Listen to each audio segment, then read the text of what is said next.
ले चुके हैं इस चैप्टर की, आगे बढ़ते रहेंगे अपन। और इसी क्रम में अपन आज जो है कुछ असाइनमेंट के क्वेश्चन देखने वाले हैं। जो बैक साइड के क्वेश्चंस हैं उनको असाइनमेंट के रूप में देख रहे हैं, तो ये क्वेश्चंस भी आपको जो है मोस्टली याद रखने, समझने, असाइनमेंट में आप सेंड कर दूंगा ग्रुप में, बाकी वीडियो को आप जरूर देख लें एक बार। चलिए देखो, बैक साइड का पहला क्वेश्चन है अपना, योजना की परिभाषा दीजिए। यानी कि योजना क्या है? अपन ने देखा जब भारत में आजादी मिली 1947 में, उसके बाद गवर्नमेंट ने योजना को चुना कि योजनागत विकास होना चाहिए देश में। अब ये योजना क्या है आपको अच्छे से पता है। अंग्रेजों ने शासन किया लगभग 200 वर्षों तक। अंग्रेजों ने बुरी तरह भारत को लूटा है, शोषण का नीतियों से, दमनकारी नीतियों से, एक तरह से डबल मुनाफा कमाने के उद्देश्य से यहाँ पे भारत में शासन किया था, जिसके कारण भारतीय अर्थव्यवस्था पूरी तरह खोखली हो चुकी थी।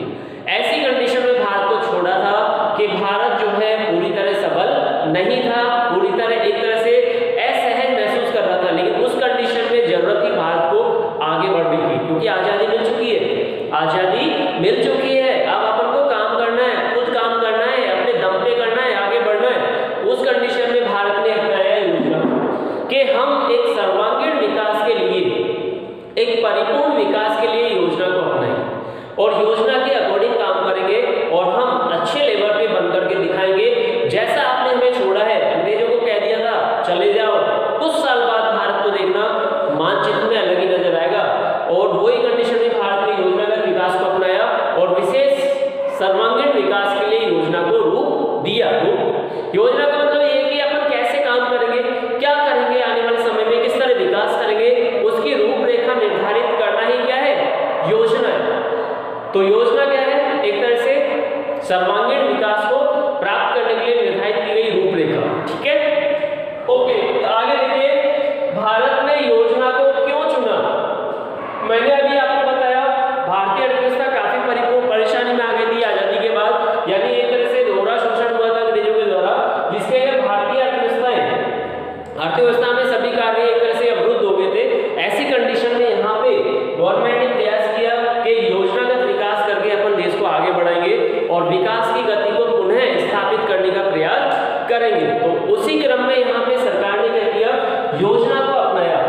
योजना को अपनाया ताकि देश में सर्वांगीण विकास की जो रूपरेखा है उसको व्यवस्थित तरीके से प्राप्त किया जा सके। और सरकार ने जो योजना को अपनाया, तो योजना के लिए अपनाने के लिए क्या बनाया, योजना आयोग बनाया। क्या बनाया? विशेष रूप से एक आयोग की स्थापना कर दी। और ये जो आयोग बनाया सरकार द्वारा अपने क्षेत्र में, वो बनाया गया 1950 में। अपन ने देखा था 1950 में बना योजना आयोग, और योजना आयोग ने विधिवत रूप से व्यवस्थित तरीके से देश में विकास को बढ़ाने के लिए योजना प्रारंभ की। ठीक है, तो यहाँ पे अपन ने क्वेश्चन देखा है क्यों अपनाया, क्योंकि भारतीय अर्थव्यवस्था काफी निम्न स्तर पे आ चुकी थी आजादी के समय। उस कंडीशन में भारत को जरूरत थी विकास के लिए, सर्वांगीण विकास के लिए एक अच्छे कदम की। तो उसी कदम में आता है इसका नाम, योजना का नाम। ठीक है, तो ये आपको ध्यान रखना है। तीसरा क्वेश्चन है, योजनाओं के लक्ष्य क्या होने चाहिए? यानी जो भी योजना बनाई जाएगी योजना आयोग द्वारा, उसमें प्रमुख लक्ष्य क्या होंगे? एक तो होते हैं सामान्य रूप से लक्ष्य जो अपन को विशेष लॉन्ग टर्म के अकॉर्डिंग सोचने होते हैं, दीर्घकालीन आवश्यकताओं को ध्यान में रख करके निर्धारित करने पड़ते हैं। कुछ इमीडिएटली जो ऐसी कंडीशंस हैं उनसे उभारने के लिए, कुछ कष्टदायी जो स्थितियां बनी हुई हैं उनसे दूर करने के लिए अर्थव्यवस्था को, उसके लिए भी जो है उद्देश्य निर्धारित किए गए। तो यहाँ पे जो लक्ष्य थे प्रमुख रूप से योजनाओं के, वो प्रमुख रूप से पहला था समृद्धि, यानी कि ग्रोथ। पहला उद्देश्य या लक्ष्य क्या रखा था? लक्ष्य रखा था समृद्धि लाना, यानी कि देश में समृद्धि पर बढ़ावा दिया जाएगा। समृद्धि को लाने के लिए समृद्धि के विकास पर फोकस किया जाएगा पूरी तरह से। और समृद्धि जो शब्द है ये एक तरह से मात्रात्मक है। कैसा है? मात्रात्मक, यानी क्वांटिटेटिव। क्वांटिटेटिव इसका मतलब ये है कि मात्रात्मक वृद्धि पर बल देना। अब मात्रात्मक वृद्धि से क्या अभिप्राय यहाँ पे? मात्रात्मक वृद्धि से आप अभिप्राय लगा सकते हो कि भारत में जो खेती होती है, यानी कृषि कार्य किया जाता है, तो उसकी फसलों में वृद्धि करना, यानी फसलों के उत्पादन में वृद्धि करना, एग्रीकल्चर को अच्छा बनाना, ताकि एग्रीकल्चर में प्रोडक्शन लेवल जो है इंक्रीज हो सके, अच्छे स्तर पे जो है खाद्य पदार्थ उत्पादित हो सके। यहाँ पे खाद्य फसलों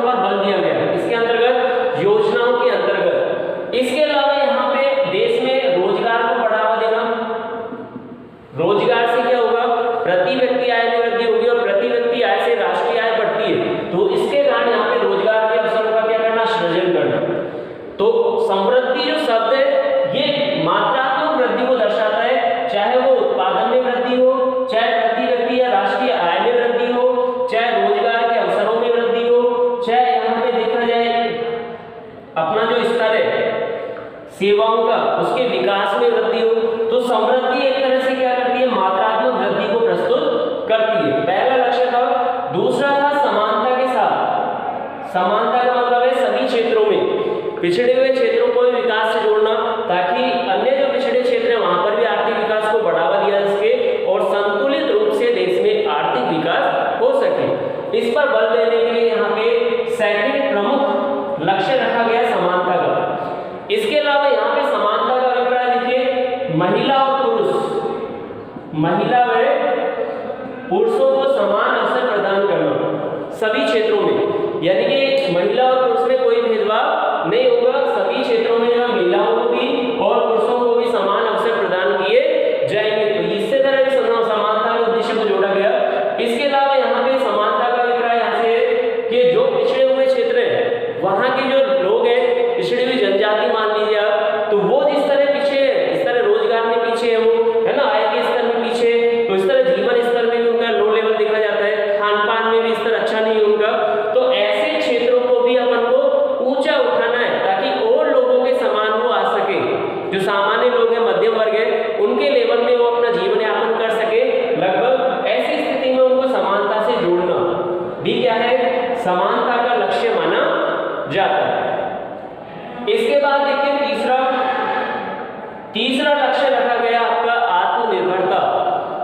और आत्मनिर्भरता की बात करें तो भारत पहले से ही व्यापारिक स्तर से जुड़ा हुआ है, विदेशी व्यापार से भी जुड़ा हुआ है और काफी फसलों का आयात भी करता है भारत और निर्यात भी करता है। तो ऐसी कंडीशन में जरूरत है भारत को कि काफी हद तक जहां तक संभव हो जो चीज अपन यहाँ पे बना सके भारत में, उनको बनाने का प्रयास करें, उनको अपने भारत में ही बनाने का प्रयास करें। जैसे ज्यादातर चीजें अपन मशीनीकरण में अपन क्या करते हैं, दूसरे देश पे डिपेंड रहते हैं। तो ऐसी कंडीशन में अपन को चाहिए कि अपन अपने देश में आत्मनिर्भरता को बढ़ावा दें, अपने व्यापारिक स्तर को ग्रोथ पे लाएं, ताकि अपन दूसरे देश के आयात पर निर्भर न होकर अपने देश के विकास के साथ साथ और अपने ही देश में आपूर्ति उसकी कर सके। तो यहाँ पे विशेष रूप से उत्पादन में आत्मनिर्भरता लाना, इसके अलावा मशीनीकरण को भी बढ़ावा देना। किसको?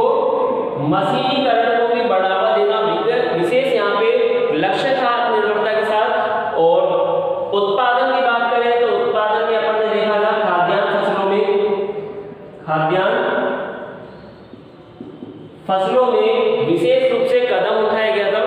अपन ने पढ़ा है इसको हरित क्रांति के रूप में, और हरित क्रांति का जो कदम था 1966-67 में, वो विशेष कदम था चेंज लाने वाला एग्रीकल्चर में। और हरित क्रांति के प्रभाव से जो है खाद्यान्न फसलों का उत्पादन क्या होने लग गया, बढ़ने लग गया।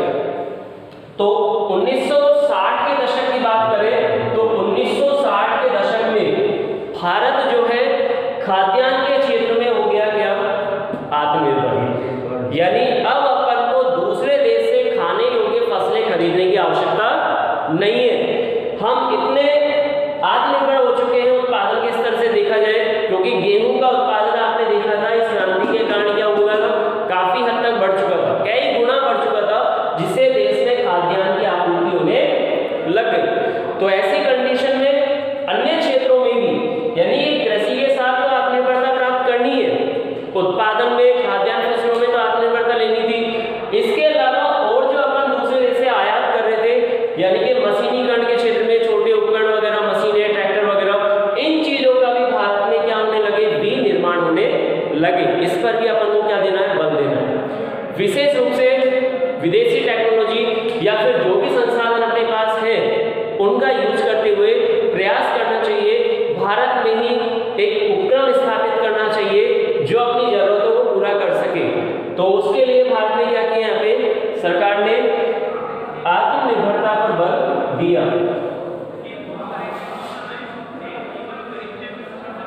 और इसके अलावा अपन ने देखा यहाँ पे कदम जो उठाया गया है व्यापार नीति के अंतर्गत, जो व्यापार नीति चली थी, व्यापार नीति में अपन ने कदम देखा था, ध्यान हो तो आपको, आयात प्रतिस्थापन। क्या देखा था, आयात प्रतिस्थापन। आयात प्रतिस्थापन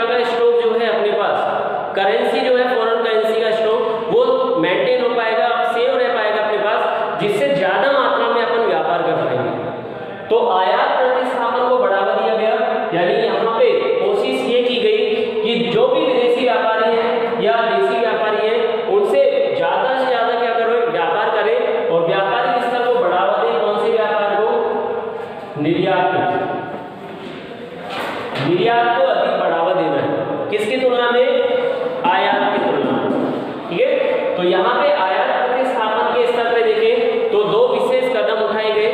पहला प्रशुल्क नीति अपनाई गई थी, प्रशुल्क नीति, और दूसरा अपनाया गया था कोटा। प्रशुल्क नीति यानी कि प्रशुल्क लगाए गए इस पर आयात पर। दूसरा कोटा, कोटा का मीन्स होता है सीमा निर्धारित कर देना कि भाई इससे ज्यादा मात्रा में आप परचेज नहीं कर सकते, दूसरे देश से वस्तु क्रय नहीं करोगे। तो शुल्क लगा देना, एक तो आयात की मात्रा पे क्या लगा दिया सरकार ने, शुल्क निर्धारित कर दिया। दूसरा उसकी मात्रा कि भाई आप कितनी मात्रा में वस्तु दूसरे देश से आयात कर सकते हो, उसकी मात्रा भी यहाँ पे सरकार ने निर्धारित कर दी। इसका मीन्स ये है कि दोनों जो कदम है प्रशुल्क के और कोटा के, ये दोनों कदम ऐसे हैं जो आयात पर प्रतिबंध लगाते हैं। इसका मतलब ये है कि आयात को कम किया जाए, आयात को कम करने पर बल दिया, कम करने पर बल दिया गया।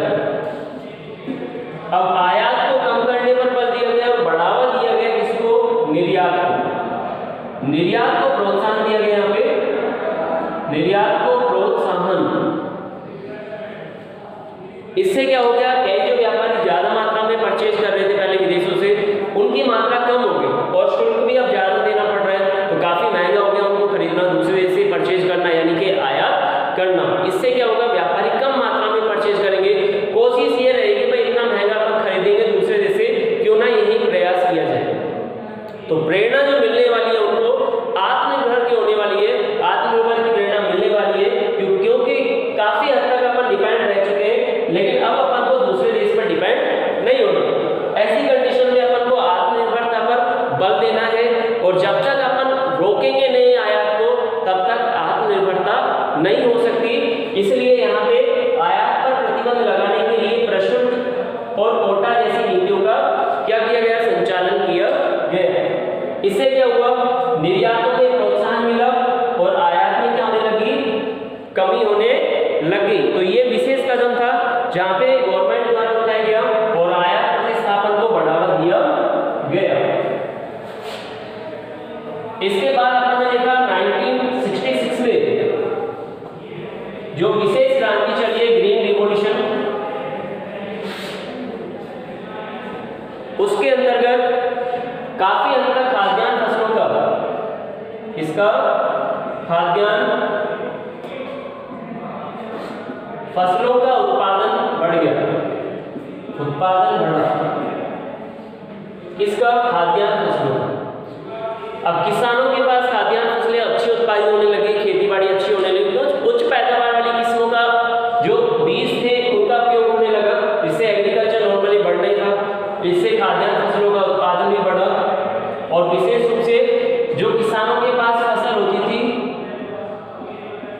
जैसे मान लीजिए 50 क्विंटल गेहूं का उत्पादन हुआ, कितना, 50 क्विंटल गेहूं का उत्पादन हुआ किसान के पास।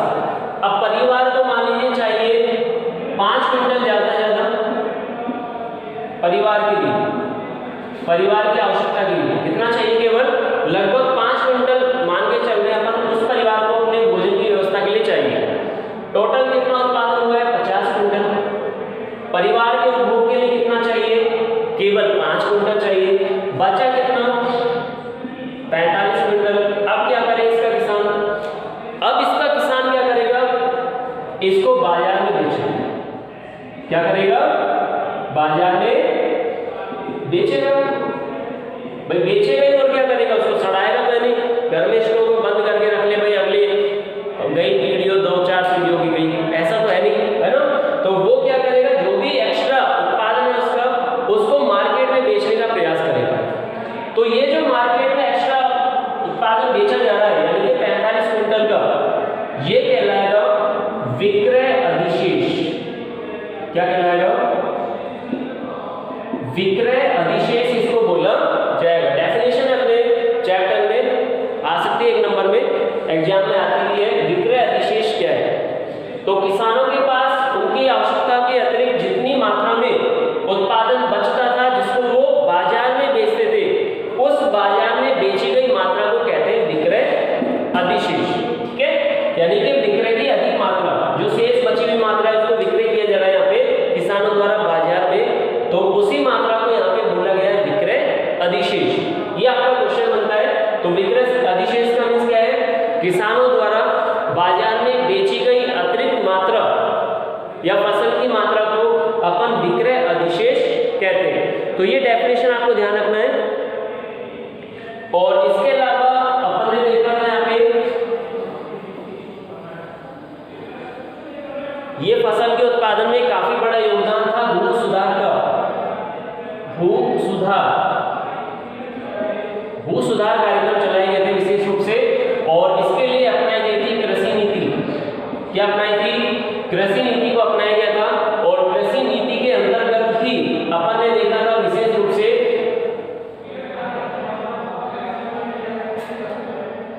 कृषि विपणन को भी बढ़ावा दिया गया। कृषि विपणन को भी क्या दिया गया? बढ़ावा दिया गया। किसके अंतर्गत? भू सुधार के अंतर्गत। भू सुधार में विशेष कदम यही था कि वास्तविक जो किसान थे उनको उनकी भूमि सौंपी गई। जो पहले जमींदारी प्रथा चल रही थी, जागीरदारी प्रथा थी, जिनको ये भूमि किसानों ने हड़प ली थी, है ना, तो किसानों को वापस जो है भूमि दिलाने के लिए, वास्तविक मालिक बनाने के लिए ये भूमि सुधार कदम उठाए गए सरकार के द्वारा, और किसानों को उनकी जमीन का मालिक बनाया गया। यानी जमींदारी प्रथा को क्या कर दिया? समाप्त कर दिया, ताकि वास्तविक रूप से किसान अपनी भूमि का उत्पादन प्राप्त कर सके और वास्तविक रूप से मुनाफा प्राप्त कर सके। क्यों? क्योंकि यहाँ पे जमींदारी जो प्रथा थी, जमींदारी प्रथा, उससे क्या है, काफी कुछ लगान देना पड़ता था, लगान, और फसल का भाग भी जो है किसानों को देना पड़ता था। और किसान अपनी जमीन के मालिक नहीं थे, केवल एक काम करने वाले व्यक्ति थे उस समय, क्योंकि उनसे जमीन भी हड़प ली गई। तो ऐसी कंडीशन से मुक्ति दिलाने के लिए यहाँ पे विशेष रूप से भू सुधार कार्यक्रम अपनाए गए, जिसको अपन ने क्लास में डिस्कस किया था। और अपना ये टॉपिक जो हो चुका है, और 3 क्वेश्चन से 4 क्वेश्चन अपने कंप्लीट किए यहाँ पे असाइनमेंट के रूप में, और बाकी क्लास के जो वीडियो रहेंगे वो नेक्स्ट टॉपिक में अपन डिस्कस करेंगे। मिलते हैं नेक्स्ट टॉपिक के साथ, बने रहिए ऑनलाइन क्लासेस के साथ। ओके बच्चों, keep watching, till then bye.